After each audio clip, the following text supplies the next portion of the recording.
So I've been reading through some of our nonfiction catalog, and I found this thing that you wrote, Sean, in the book that we're going to be talking about.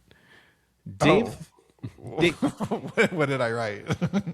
Dave thought about writing a book for years, ever since high school, but he had gray in his beard before he published his first book, and that was only after I had spent 3 years nagging him about it. Now, I'm not going to argue about how long it took you to get me to write a book, but what the fuck about the gray beard part? Like, for the record, I had not gone gray then in 2011. So get your facts straight. I would like a correction, an apology, a retraction in the book. That's called hyperbole. Like that's okay. Make this shit up. It's hyperbole.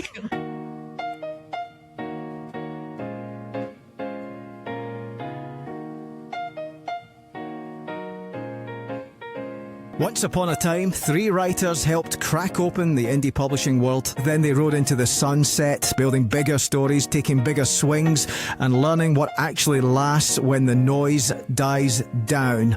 Now the band is back together, older, sharper, and uninterested in shortcuts. This is the Smarter Artist Show with Sean Platt, Johnny B. Truant, and David W. Wright. It's the same 3 voices you know talking about the craft and commerce of storytelling, from the work they're creating to the TV shows and movies they can't stop thinking about. Shop talk for artists playing the long game in a creative world that never slows down. If you've been here since the early days, welcome back. If you're new, pull up a chair. You're listening to the Smarter Artist Show. Let's get into it. So All right, I think you're just being picky. That's what I think. I think we should talk about this the entire hour.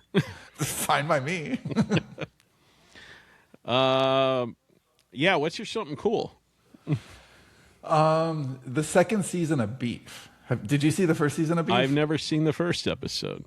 Oh, the first season. Yeah, it's fun. I do remember that lady from the Wendy's commercials. Where's the beef? Is it about her? Yes, it's okay. actually. I mean, Hollywood's in the IP game. They're like they will adapt anything now, and there's this big run for like '80s, commercials. They're doing a whole like thing on Grimace and the Hamburglar. I love Grimace. I know not you even do. non-ironically. Where's my Grimace? Well, no, it's not on this shelf. I don't know where I put it. I have a Grimace. But why? Like, I didn't know anybody liked Grimace. I mean, I did know you like Grimace, but other than you, like, why? What is the draw of Grimace? Explain it to me. It was, I don't know. For me personally, it fits in the whole like 1970s weird sort of TV characters and stuff. You saw them a lot on Saturday morning cartoons.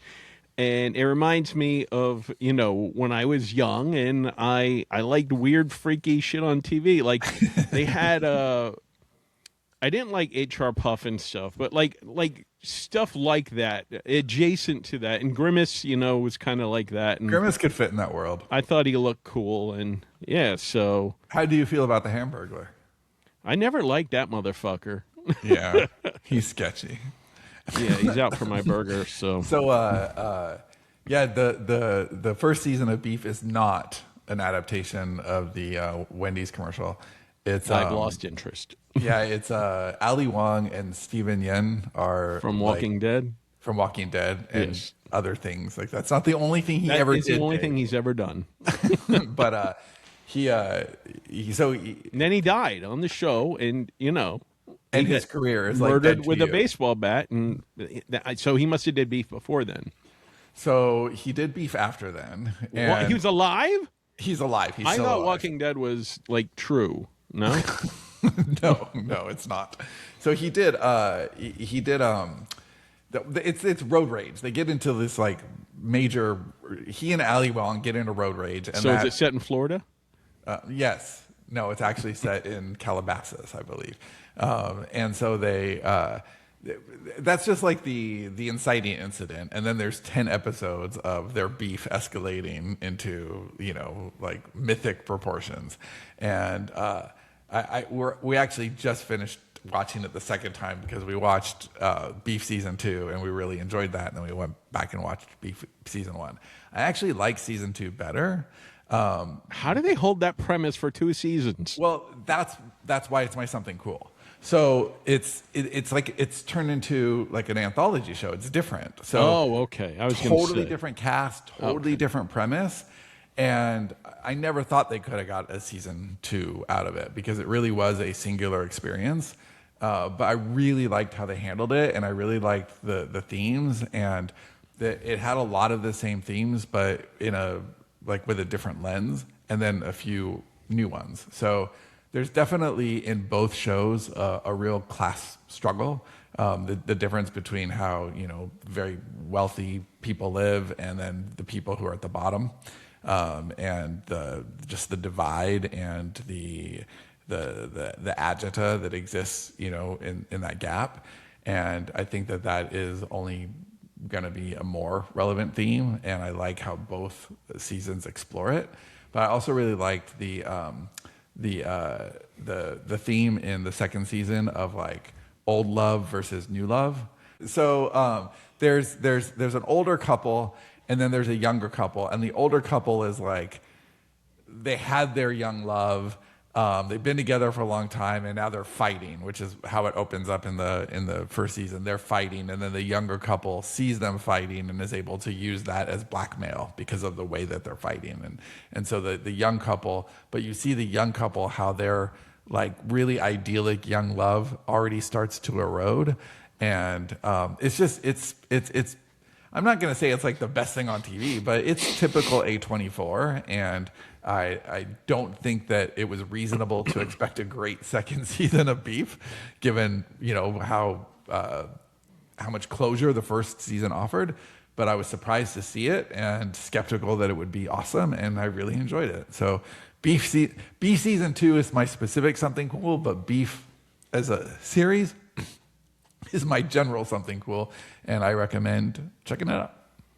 All right. It reminds me of, I forgot what my son and I were watching, but I've seen him point this out a couple times. Like, this could all have been resolved a whole lot quicker if, that person just said this thing that's so obvious to say to the other person. Oh, yeah, of course. And then this is definitely that show. Like, this show could have ended on episode 1. It would annoy me.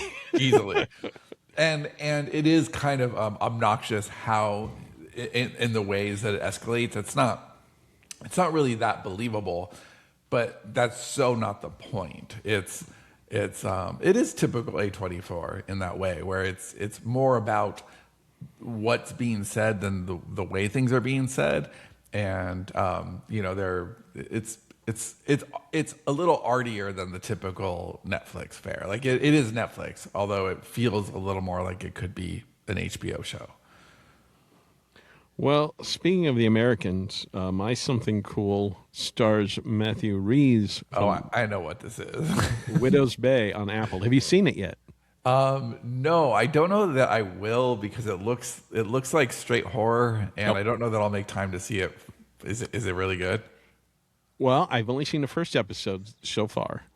It's got Stephen Root in it as well. I like him a lot. Yeah, he's really dynamic. It is. I'm going to pitch it as Bob Newhart with a supernatural element of a cursed town. So it's comedic? It's comedy and horror, and usually I don't like my chocolate with my peanut butter. Well, yeah, you always like take a shit on things that try to be funny while scary. And I realized while watching this why. It's when I'm watching a funny, quote, funny horror movie and the characters are like making light of a situation that they should be terrified about, it rings untrue to me. It's just silly. And like like Shaun of the Dead or something like that, I'm cool with. But Why? Because the premise itself is so farcical? I'm not sure. Maybe just the British humor is better. I don't know. Anyway, back to Widow's Bay. It is Matthew plays the town mayor, and they live in this island that is just kind of fucking broken down. and all the people there are like really eccentric and weird and odd and they're superstitious as hell. And he has somebody coming from the New York Times to do an article on the town, hoping it'll drive tourism so they can get money and fix some of the broken down shit. Like they don't even have internet here. What? So this guy comes. Wait. Actually, stop there for a second. So, is them not having internet like actually? They don't have Wi-Fi. They have regular internet. Okay. All right. When the story starts off, like a fog is rolling in, and like some of the people are like all spooked about it, and he's not from there. He's come there and visited, when he was a child and stuff, but he's not of the place, so he thinks they're all like a little stupid. And Wait, this is the reporter or Matthew Reeves the mayor? Matthew Reeves, the mayor character. So how did he become the mayor if he's an outsider? I'm not sure. They haven't. I've only seen the first episode, so. It is. He's trying to get this reporter to. The reporter comes. I'm fucking it all up. And then a fog rolls in, and just some creepy things start happening. And when it needs to be serious, it's scary, and when it needs to be funny, it's funny. But he's like so cranky and smartass. It kind of like a more less dry humor than Bob Newhart, but almost there. It really is something unique, cool, and I like it. I think the closest comparison maybe like Midnight Mass on Netflix that I absolutely fucking love. Oh, I loved Midnight Mass. And Cindy did too. It wasn't too horror. So this isn't too horror yet. I don't know if it'll get scarier. There's like 2 scary scenes. No blood or gore yet. So I'm watching more horror right now because I'm not just the script we're working on, but I'm working on another horror script that is like I want to educate myself a little bit more. But this isn't really that kind of humor or that kind of horror. So it's not something that I would need to watch on my own. It sounds like I can watch this with Cindy, which is a plus. Well, I mean, when it's done and over, I'll let you know how it all went, because I think they're still in the middle. It's like 3 in, I think, 3 episodes. Yeah, we've gotten really spoiled on like not watching things until all the episodes are out or almost out. So I like the wait. I don't. I don't. I wish I did. I wish I had more. I just want to go deep. Like once I need a reason to wake up. I mean, I just need something to look forward to. I buy Daddy that. needs a show. Daddy needs a show. I get it. What is Daddy's show today? Oh, this show. This show. The topic. Yes. Did Daddy make notes? Yeah, I got a whole fucking screen of them. God damn it. It's all about writing fast. I know how to do that. Yeah. So, you and Johnny are both very fast writers, although Johnny wasn't at the beginning. So, can you tell us? Johnny also isn't now. He had this middle period where he was lightning. So what? How? It'd be awesome if he was here. He's not here, by the way, today. Way to announce that. He couldn't be bothered. So he took 12 years to write his first book, The Alley Pimps. Yes, but it wasn't like he was writing it constantly, nonstop. So, Okay. Johnny's had nutty travel lately, and we are doing our level best to keep a schedule here. And actually, it's not. We couldn't double up because my son graduates this weekend, and then Cindy has her birthday, and so I'm off for a little stretch of time, and so we couldn't double up. So anyway, that's why Johnny's not here. If you care, you keep it score at home, and then Johnny was not writing constantly with Bialy Pimps. It was something he picked up and he put down, and he picked up and he put down. But he definitely didn't have any urgency in finishing it. And it was almost like an exercise. Oh, I'm going to go over this again. I'm going to go over this again. And I think that is, before the indie publishing revolution, I think that is kind of how a lot of writers just treated the craft as, because what was the alternative? It wasn't like you could finish it and then publish it. It was like you had to finish it and then decide it was good enough to start querying. And that process is just no fun. So it's, someone like Johnny, I could totally see, well, I'm going to go over this one more time rather than, sending out a bunch of letters, right?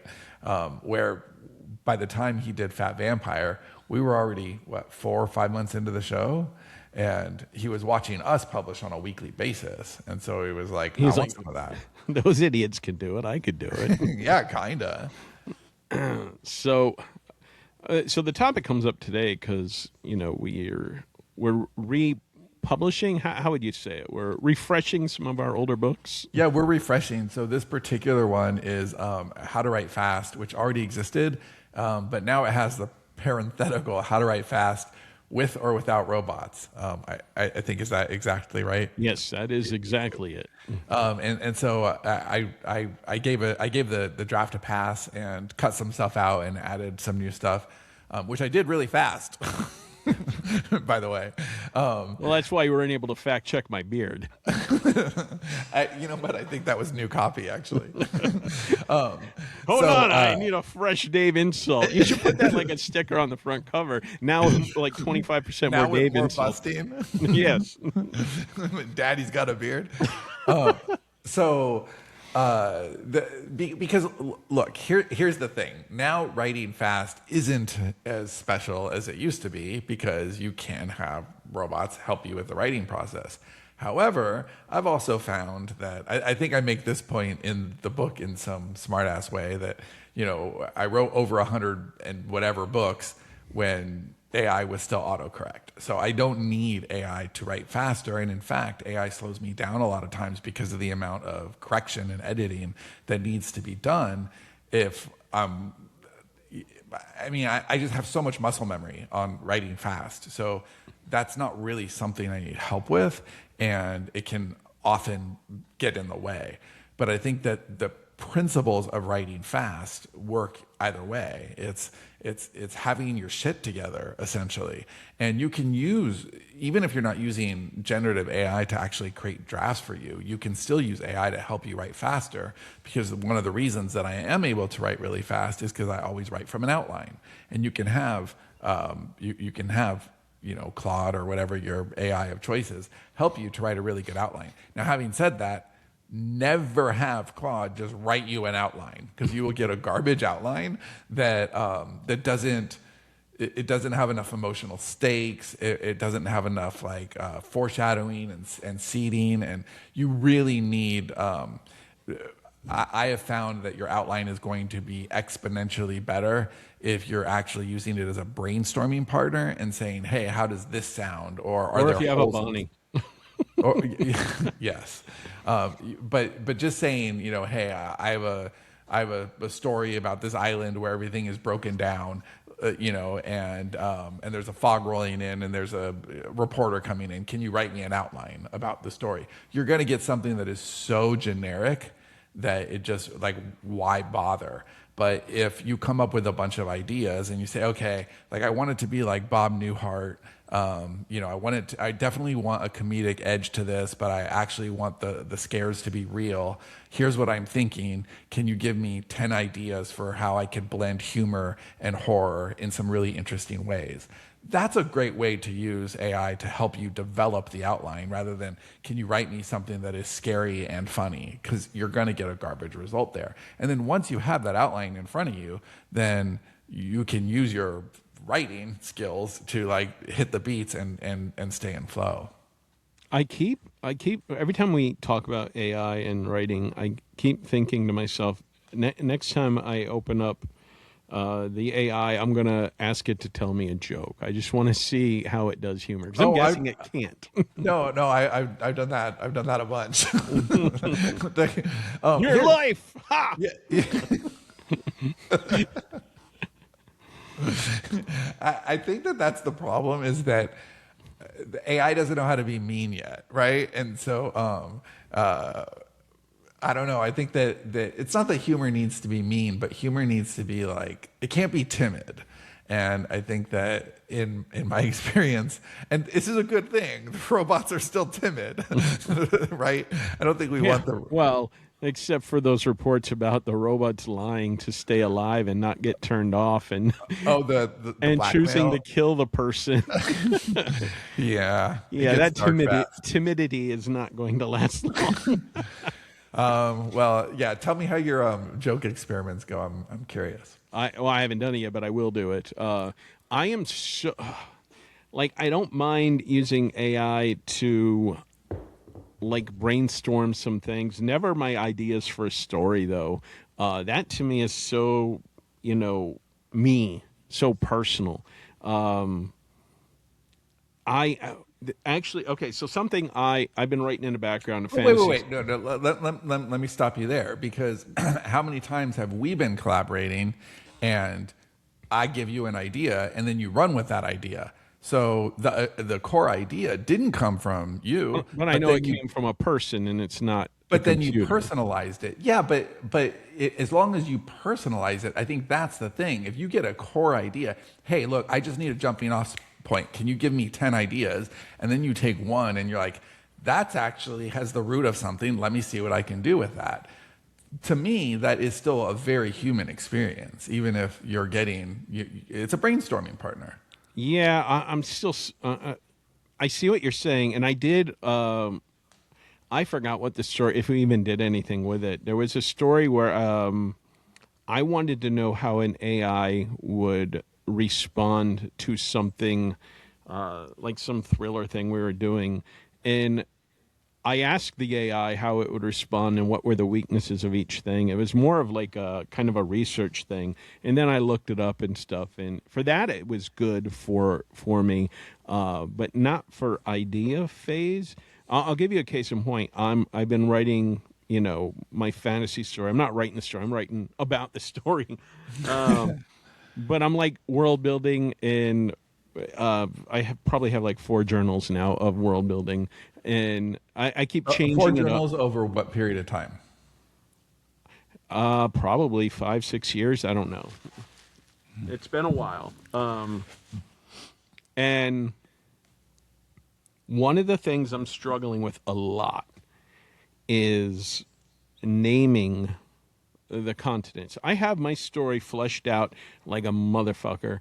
I have the worlds, the history, all of this stuff fleshed out, and I cannot settle on any name that doesn't sound like something completely made up or something that might you borrowed from, the ancient fucking Irish Celtic because there's people that get offended when you borrow their their naming and stuff like that, and I don't know. I get in my head too much about it, so I don't want to. I don't want to make shit up that's awful. I don't want to use things that might be like culturally insensitive or Send something. that shit to me. I love naming stuff. Okay, but here's what I did though. So I put into AI. I put in the general story, not like where the world is at right now and Yeah. what was going on in the 2 main continents involved. And I asked, and I gave it information about, this is kind of like a parallel for this place. This is a little parallel for this place, but it has fantasy elements, and I don't want this. I don't want this. I told it what I wanted, and it came back with made up words that sounded like good words, Oh, that's awesome. but I won't use them Then what's the point of asking? because I wanted to see what it would come up with, and I was like, okay, so I did it, and I'm like, those are really good, but they're not mine. I can't take credit for that. Why? What is your problem? Okay, look, I don't know if this will help you because clearly you're deranged, but like, have you ever used I think I forget the URL. I used to use it all the time, actually. Fantasy name generator? Yeah, yeah. Did No, you I've try never that? used those either. Same reason? Same reason. Yeah. So And plus I figure those are like randomly generated and other people have probably gotten them. So I don't want to use something that somebody else also has. So dude, the world is a very big place. You realize this, right? Like, you're. I don't know. I don't leave my home state of Florida. I mean, I get what you're saying, but you like this show is about how to write fast, right? Yeah, and I'm not writing this fucker fast. Right, and I think it's the idea isn't to spend 12 years on a book going over and over and over and over and double thinking everything. The idea is like, are the names so valuable and need to come from you from such a pure place that it's a worthy obstacle for the rest of the process and getting your story out? Because to me, that seems silly. If you ask AI for some good suggestions and they give you good suggestions and then you don't want to use those suggestions because they didn't come from you, even though you came up with the sequence of questions to ask to get the result, like, I feel like that's a bit, it's Puritan work ethic in just the wrong way. To me, okay, so it's just a weird little thing about me is that... Wait, there's something weird about you. I know, it's hard to believe. To me, the story has to be... Like, it's almost real. Like, if it came from me, it's real. Like, this world really exists. I know, not literally, but when it comes from a source like AI... any element of it taints it to me. Like, imagine if you like loved Game of Thrones and George R.R. Martin says, oh, by the way, all those continent names and stuff that you all love, because people that are into fantasy love the world building. All those names that you fucking love, AI, all of it. Like, I think people would have a bad taste in their mouth. I hear that. I hear that. So, and I don't want to lie. So I want to come up with my own shit. But okay, we're off on a tangent, but whatever. Well, but I think that this is really relevant to where the world is going, and I do think it is relevant because this episode is about writing fast, and if you're writing fast, what you want to do is give yourself the tools to write fast. That means the things that you're not good at or that you don't want to do, you should be optimizing the systems so that you can really do an amazing job of the things that you're amazing at. You're an amazing world builder, and you get deep into the characters and all of that. So the names of something that's not your specialty, why make it your specialty? Why put so much of an emphasis on that?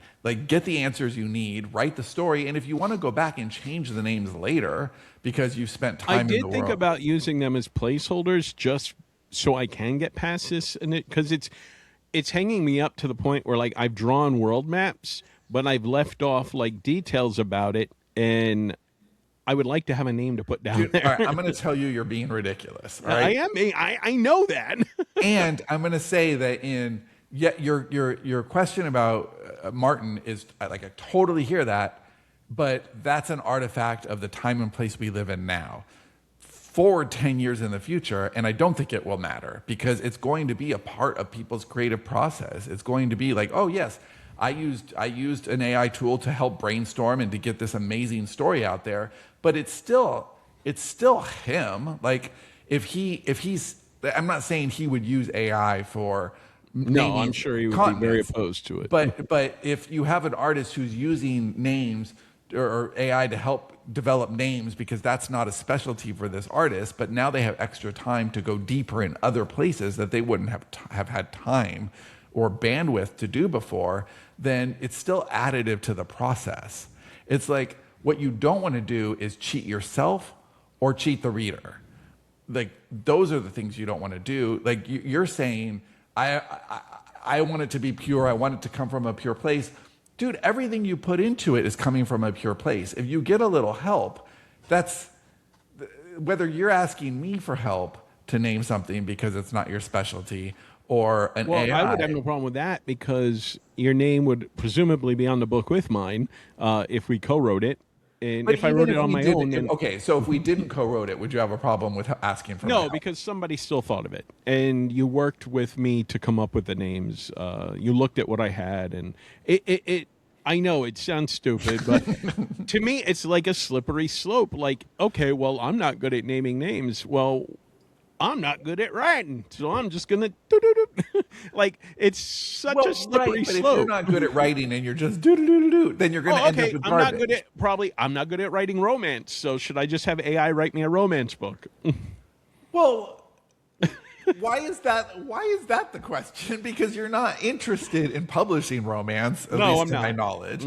Okay, so what is something that, to keep it relevant, Uh-huh. what is something that you're not good at that you would want to do that you would then take a shortcut to have? I mean, I know you wouldn't. That's the point. But what is something where you could make the argument? I'm not good at this thing. Here's the slippery slope. I'm going to have AI do it for me. Oh, this is it. This is a world building thing. Like not world building, but just the naming. The world building, I'm completely good on. Okay. Well, then I think you're being dumb because, like, if you would be willing to ask for my help in naming something, or any of our studio people, like that's the whole point. Like, I love being able to ask you for help, but if you're sleeping because it's daytime, and I want Kind of fucking idiots up during the day. I'm like, okay, what are 10 terrible things that could happen to this person? Like, I would normally ask you that, and you're not around. And I'm like, okay, I'm going to ask Claude, what are 10 terrible things that could happen to this person? And I might get 8 terrible answers, and 2 of them that are like, oh, that's cool. And it's not, like, I cannot tell you, like, maybe I can count on my one hand how many times I've been like, oh yes, that's the exact answer. That's not how it works. It's like, it's triggering, it's brainstorming, and that's how we create stories. So how is it different? Because you're still using you're using pure Dave. Like, I think if okay, so for brainstorming, I have less of an issue with it because it is a back and forth, and I do eventually come up with my own idea. I haven't used Claude to brainstorm yet, but if I were going to do it, then I would feel fine with it, because just like when you and I brainstorm, we both like have these different ideas, and then I come up with something completely different or something really cool that was inspired by So that. when you asked for the continent names, it just gave you one list and you didn't push back? You didn't say, oh, I would like those, but I would like more of a Quaxelborg sound to it, or I want more vowels. Or... No. I didn't push back because I wasn't going to use it. I just want to see what it was capable of. And it explained what it did. You just wanted to see what it was capable of, knowing that you wouldn't use whatever it produced? Well, I wanted to see what good names would look like. So maybe it could help me think of something. But I wouldn't be That's called brainstorming, dude. That's called brainstorming. Well, wait. No. So if it helped you to then come up with better ideas, then you still used AI to come up with your ideas. Well, it didn't help me with any ideas yet because I didn't use the names it gave me. So here's the thing. Okay, Dave, will you write a book called How to Write Slow? And then this is just with or without robots. Like, you can keep the subtitle here, and then just like all the advice that you have, like use a robot, but only to see what they say.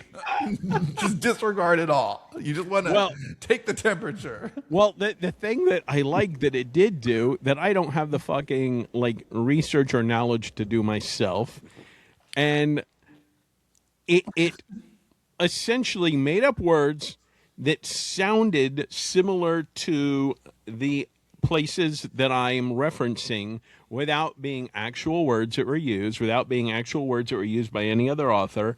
So it made up its own vocabulary like instantly, like something that Tolkien did over fucking however many years it took him. So I was like, wow, well, I'm not going to put the time in to do that. That's really cool, but I feel like I'm cheating, so I won't use it. All right, dude. You have some self-worth issues, I think, is what the underlying issue is here. Because you don't have to prove yourself, man. Like, prove yourself by writing the very best story that you can and getting it on the page, not I have to do every single element myself. Like, do the things that you're good at. That's the key to writing fast, is figure out what is your superpower, what is the thing that is just like breathing to you, and then do as much of that as you possibly can and get help with the other things. And I don't feel like in any way it's cheating. I don't feel like using a name generator is cheating at all. I used a name generator for when we were writing the Dream Engine, because there were all these steampunk names. And like, I don't know steampunk names. Like my names would have all started to sound, really similar. And I think that's the one I use. Like, right. Yes. I think that's the one I used was Fantasy Name Generator. And they had like a steampunk drop down. So, it would give me like, 10 at a time. And I'd be like, okay, I like one of these. And then I would just hit it over and over and make a list of names that I liked. But, and then I would mix and match them. So there's still, even then, pre-AI and using a generator, I would still spend hours on the names because it's not like you click a button and then you're like, oh, those are the perfect names for my story. Thank you. Like there's always some. Well, I did kind of like the names it gave me. Not all of them, but like at least 10 of them. I was like, wow, that's perfect. Yeah. See, what I would have done if this was my exercise, I would have got like the names that I like best, and I would have said, I like these the most. Can you give me more like that? Or I would have said, how did you decide on this? And I would have tried to figure out why. So, I would have spent the time. I probably would have spent an hour picking up like the names that I love, but I wouldn't have thought, oh, the robot made it for me. I would have thought, oh, I collaborated with Claude to get these names that I am now in love with. And I honestly think that with these tools available to you now and the way that the creative process is evolving, you're cheating yourself. You're cheating yourself. You're cheating your future readers. Like you're writing slower. You're not getting the thing done. And like, think how many readers could be in love with stories that you haven't gotten on the page yet because you're like, I have to do every single thing myself. Just saying. I mean, only because we're talking about how to write fast. Yes. And no part of this conversation am I suggesting have a robot write your story for you. Oh God, I wouldn't even see a point in doing that. But can you use a robot to help you become a better storyteller and a more efficient storyteller? Absolutely. And I think you should look for ways to do that. So one of the things you talked about in the book, which has helped me just through our own conversations, is not getting hung up on drafts. You're talking about doing it in passes, vomit, rewrite, edit, and polish. Can you explain that to the listeners? Yeah, so this is the thing that I've been doing forever. So the first writing that I ever did that was like paid Even writing. your blog posts? Well, actually, I did do this with blog posts. When I first started writing on Writer Dad all those years ago, this was how I did it. I was like, I never learned to write from anyone other than myself until I started, actually writing. And then I would have like professionals came into my life who made me better. Collaborators made me better. In the early days, you'd made me much better because you did have a journalism background, and I was all instinct. Like I had no training. I knew it sounded right to me. And so I was like a musician who could sit down at the piano and play, but I couldn't read music like at all. And I couldn't explain why something was grammatically wrong. I'd read enough, but I'd read thousands of books, and like I just developed muscle memory, and that's it. That's all I had going for me. And so I would basically do a brain drain. Like, okay, this is just from my brain onto the page. And then the second pass was, okay, I need to like clarify, because I understand what I'm saying, but doesn't mean that anybody reading this would. And then the third pass is always like, okay, this is really pretty. Like, I'm proud of this. And so I'm not trying to write something that I'm proud of on the first pass, because that gets in the way of just saying it. So the first pass, I'm just trying to say it. And back in the day when I was first writing, like there wasn't a time where I was writing for myself. I went straight from I'm going to start writing to I did it publicly. Like I wrote a book because Cindy basically said, I think you should start writing. And so for a 4-month period, I wrote every day for like 90 minutes. I created a terrible book, and then I started writing publicly, like right away. And so we had a preschool at the time, and I would do it in 3 phases. I usually published right before I went to bed, but early in the day before anybody woke up, I'd brain drain something, and then like later on during rest time or something, I would go over it again, and then before I published it, I'd read it one more time and make some final tweaks, and like, okay, now I'm proud of this, now I'm going to publish it. And I think that just became my rhythm, and I never really gave it a lot of thought back then. But when I moved to like, okay, now I got to pay some bills with writing, we'd close the preschool, and it was like, how do I write fast? And that's when I was writing 20 SEO articles a day, and you had to write those really fast. And so that's I would do the same thing. I would have like, I'd write 10 at a time, not 20 at a time, but I'd write 10 at a time, and I'd have 5 to 10, depending, because a lot of times they were batched in 5. But I would have all the text files open, and I would just write rough drafts all in a row, like across the screen, and then I'd go back and I'd edit all of them in a row, and then I'd polish them all in a row, then I'd put them in a folder and email them, and invoice. You're like a chef. Yeah, exactly. Yes. That's funny that you say that. That's like the recipe I've been really, or the analogy I've really been leaning on lately, is that I think that I'm really good at building the recipe. Like that's my superpower, is what is the recipe? And then, that's what we've been doing with the Smarter Artist. I'm trying to build the recipe for you so that you can be the chef. And I feel like I'm like, I know how to make a recipe. And even way back, like when we had the flower shop, like I was really good at those kinds of systems, and like, okay, here's how we can rotate all of our product. This is the system that we have. This is the repeatable process. I had a recipe for something called setups, which is where we emptied buckets into, it doesn't matter, but my dad was like kind of blown away by that. I was 17, and I had solved a problem for how to rotate product that he had been wrestling with for like 15 years at that point. Damn. And it was creating the recipe. And so I approached writing in very much the same way. Like, what is the recipe that allows me to do so much more in a significantly, shorter window of time? And I think that if I was trying to create really great words, really great copy on that first phase, then I think I'd get in my own way. And so for you, I can really feel like you've given me prose before where I can really see you in your head. Like when you're in your head, it shows up on the page. And I think that passes, they don't eliminate that, but they really do lubricate it. They allow you to go faster because you know, oh, I'm going to fix that later. Right now, it's just about staying on the page and staying in the story. So what is, I think about my dad, like, because my dad worked a hard ass, job, like just like building and stuff for decades. And I think, like, if I were to ever talk to him about, having a rough day at work, because I couldn't think my way out of something, or I wasn't inspired to write that day, he would probably kick me in the balls and say, well, I wasn't inspired to go build a house. But it is, I think there is a mental mindset that can be difficult to hang on to or get into. So how do you do that? How do you almost make it automatic?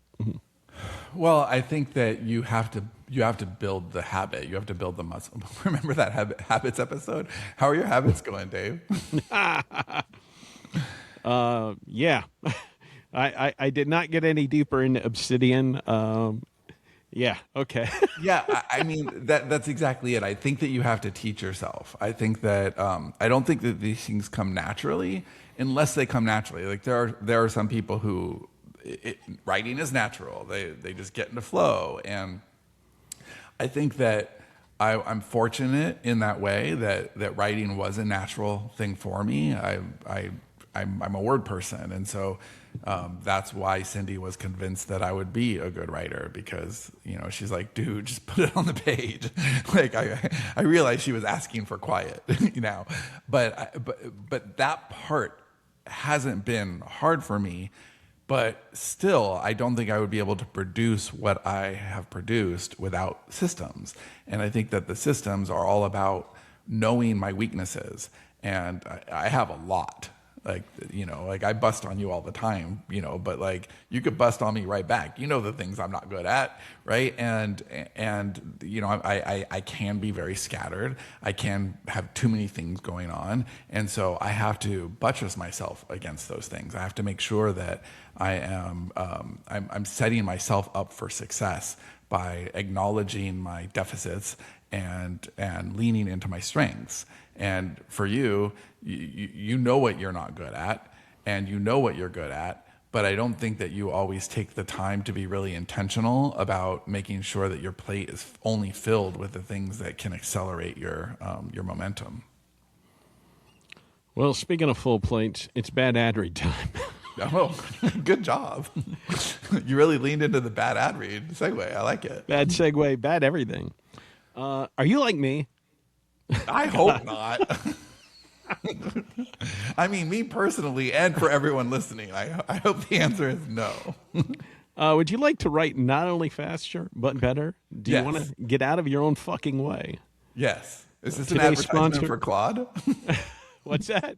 Is this an advertisement for Claude? No, it's an advertisement for our book that we're talking about, How to Write Fast with or Without Robots, which you can find at smarterartist.net, HTWF. That's /HTWF, How to Write Faster. So that's our bad ad read. You got nothing to lose. I think it could have been worse. We'll work Well, on that. I really rely on Johnny for these. Like, Yeah, he would have helped to soil it. so one of the things you wrote about in a book that I don't remember. So this could be a me thing. I don't Can we think you made assume it. it's a you thing? Yeah, we should just assume that. Me making a commitment to write 1 million words in a year. When was this? I Was don't it a know. recent thing? No. This was a long time ago. Okay. And how did I do? Did I get it? No, I think you spent 6 months on Crash. Oh, it was that long ago. Okay. Yeah, actually, I think it was post Crash, and Threshold had come out, Crash had come out. We had that whole debacle, and then we were I think we were working on Karma Police, maybe. But it was like, okay, you're going to get back on the saddle, and it wasn't that you were exclusively responsible for 1 million words. It was that Johnny and I were producing 1.5 million words. That was our kind of our quota per year is what we were doing. And I'm like, look, if me and Johnny can do that, you and I can do 1 million. And you're like, I'm So on now it. we'll put you at 2.5 million. Yeah, and then but then we did like 30. 30 words. 30 words. Yeah. We did 30 words. We did like a series of haikus. I mean, not really. I think that was the year. It was just uneven. Do you remember what we did with Karma Police? I feel like it was on hiatus for a bit, and then we came back with the ending, and it was like shorter than it should have been. I don't remember. Yeah. Okay. So I'm gonna tell the folks at home this story because I love it so much. So Karma Police was supposed to be our return to form. We're like, okay, we can't do serials anymore because that whole mechanism seemed to be broken, and I think we had finished out Yesterday's Gone, but we're like, okay. We tried to do both. We tried to do the binge series because Netflix had started releasing like the binge because when we started Yesterday's Gone, Netflix wasn't Netflix yet. I mean, they were DVDs by mail, and so we were present through that. And I think it was in season 3 or 4 when they started out with like House of Cards, and you could all of a sudden binge all the episodes at once, and that was news, the binge model. And we're like, okay, you can. We want to take care of our readers, so you can either buy it per episode or all at once. And we just shot ourselves in the foot because we just divided what people could do, and it wasn't a smart play at all. And so we took a deep breath, and we're like, okay, what is a forever series? What is something that we could just kind of come up with a formula and repeat? And you were really into that book. Is it called Every Day? Every Day by David Levitin. Yeah, you were really into that book. You asked me to read it. I read it, and I'm like, okay, this is really cool. We could do this Dave style. and we came up with like kind of a formula, and it was supposed to be a little bit like the X-Files model, where you've got like the background mythology, which is barely there. It's just like there, just enough to propel the next book, and then each of the books is kind of this standalone thing.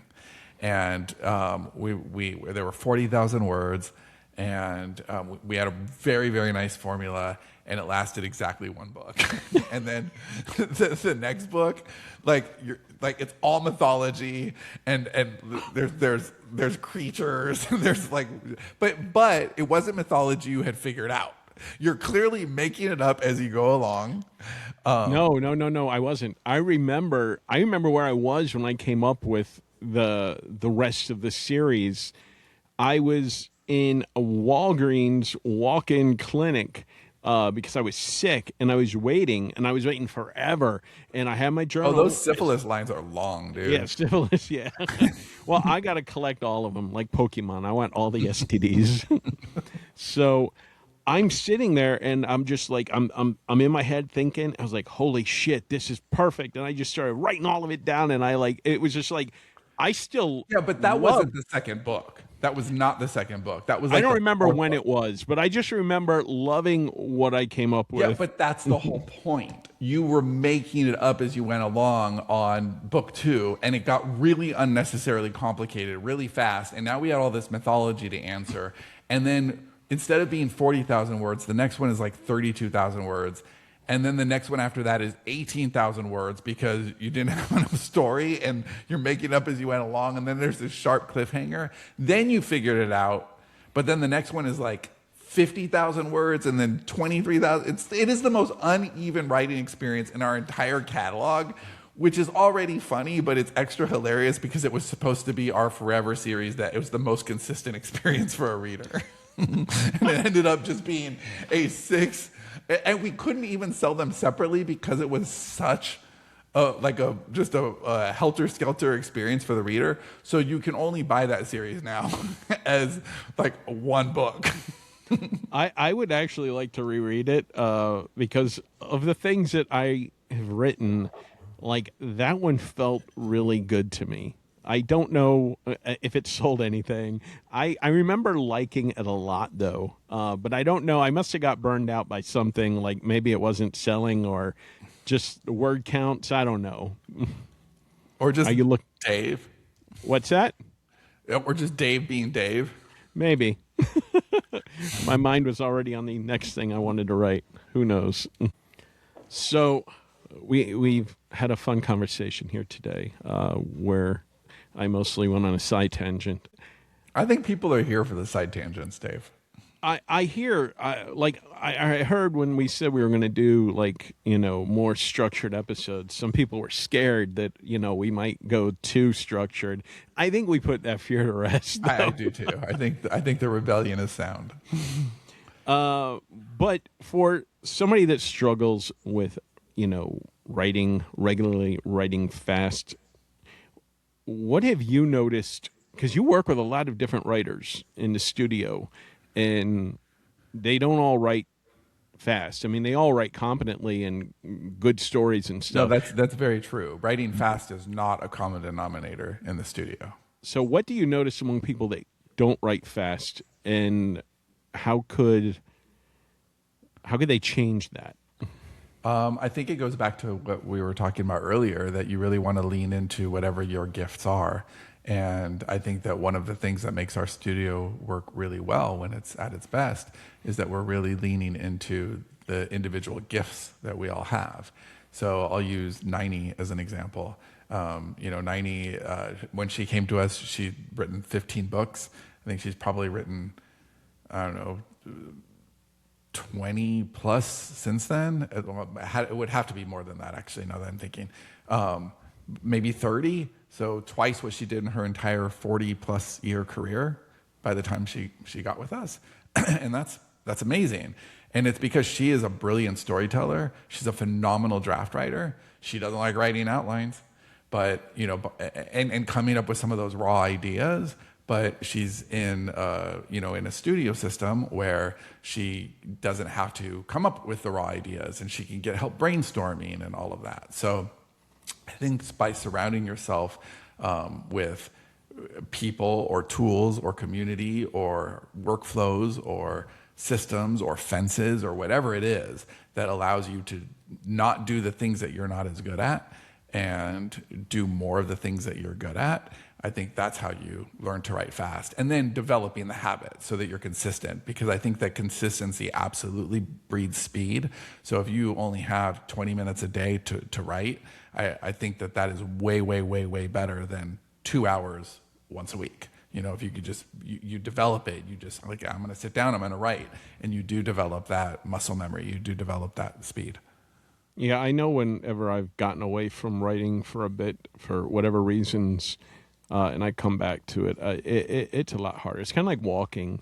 When I'm walking every day, like it's cool, but if I go a period without walking, it's hard to get out there. And then all of a sudden, like I'm in front of a Carvel ice cream cake, regretting life choices. So.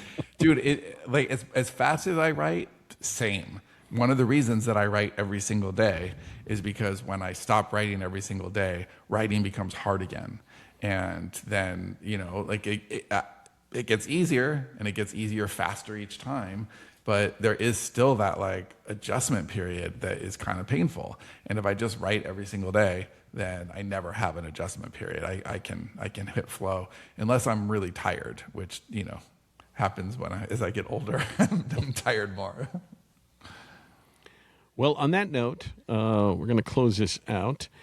If you'd like to read How to Write Fast with or Without Robots and see the 20% more insults against me and the lies about my beard, you can find that book at smarterartist.net/HTWF, and that'll link you to whatever store it's at.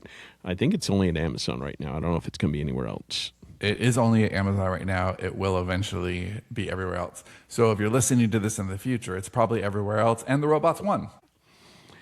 Before we wrap, if this conversation gave you something to think about, you won't want to live without the dispatch. That is our weekly newsletter. If you're Dave, you don't even want to live with the dispatch.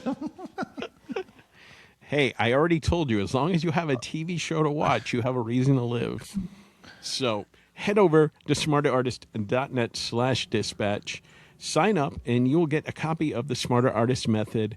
And we're always like giving away new things, new tools to help you out. And that's it. So we'll see you in your inbox. Adios.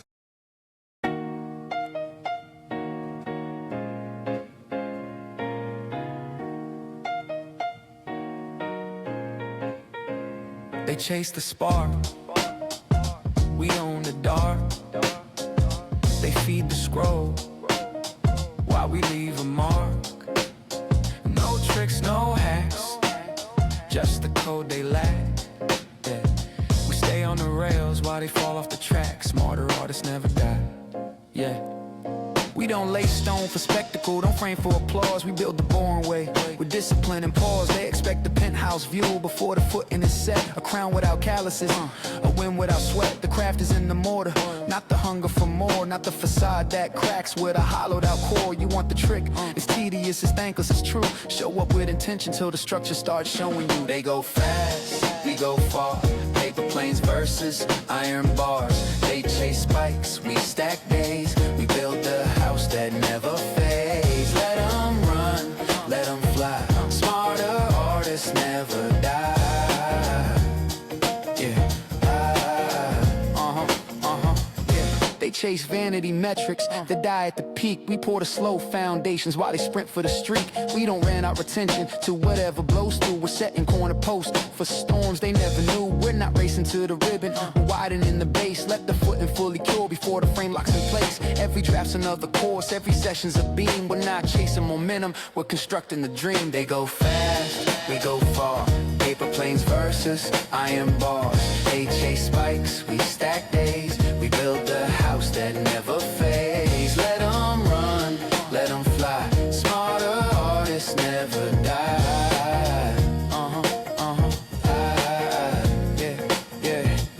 They'll throw parades while you're still setting the forms. Pop champagne and glass towers while you're bracing for storms. Some nights you wonder, If the blueprints are lie, if the long game's just patience that forgot how to fly. But scars become low bearing when the structure survives. When the fast builds crack open and the slow ones stay alive. We don't ask for permission, we don't wait to be seen.